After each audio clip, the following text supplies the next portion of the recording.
वासुदेव सुतं देवं कृष्ण चाणूरमर्दनम देवकी परमानंदम कृष्णं वंदे जगद्गुरु।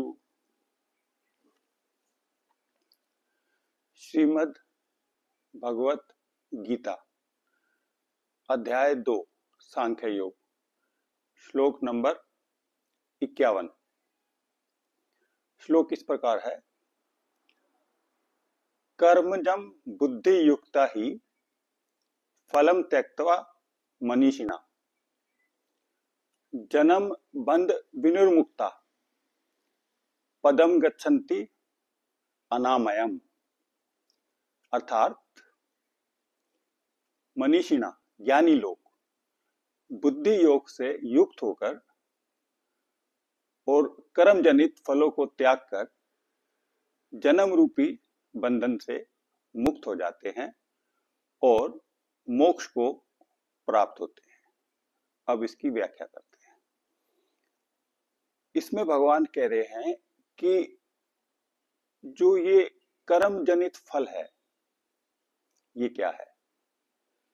आचार्य शंकर कहते हैं कि इष्ट और अनिष्ट देह की प्राप्ति ये कर्म जनित फल के द्वारा होती है और समत्व बुद्धि योग में स्थित हुआ इसको त्याग कर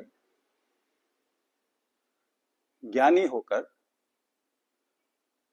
जन्म बंधन से मुक्त होकर विष्णु रूपी परम पद मोक्ष को प्राप्त होता है। अब इसमें शब्द है जन्म बंध विनिर्मुक्त। अब भगवान ने कहा है जन्म बंध विनिर्मुक्त। अब मुक्त के साथ मुक्त शब्द के साथ उन्होंने दो उपसर्ग लगाए हैं, वी और निर। वी का मतलब विशेष और निर का मतलब सर्वथा, कि विशेष रूप से सर्वथा सब प्रकार से मुक्त हो जाएगा। तो कैसे होगा? मुक्त होगा परम पद अनामयम गच्छन्ति। अब ये जो अनामयम शब्द है इसका अभिप्राय ये है कि सांसारिक गतिविधियों से सांसारिक पदार्थों से सर्वथा शून्य वो विष्णु का जो धाम है, वैकुंठ धाम है, मोक्ष जिसे कहते हैं उसको अनामयम कहते हैं। अनामयम शब्द है ये शब्द बना है आमय अनामय, उसका विलोम है ये।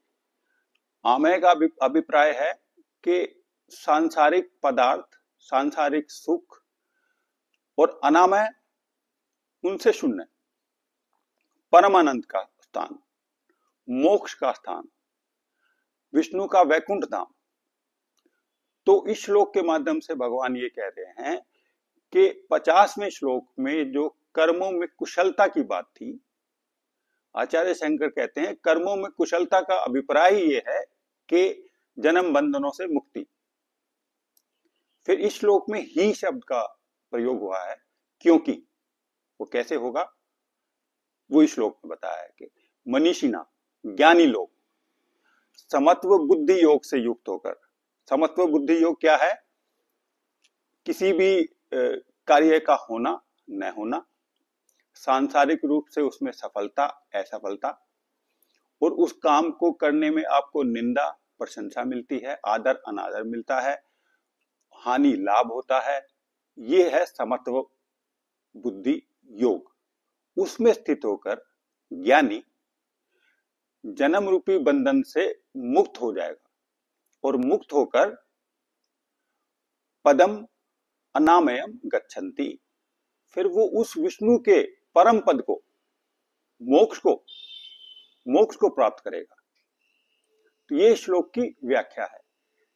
अब ये 5 श्लोक हमने कर्मयोग के सिद्धांत पे किए हैं, ये अंतिम श्लोक है। इसमें भगवान ने कह दिया है कि तू मोक्ष को पदम अनामयम गच्छन्ति, मोक्ष को प्राप्त करेगा।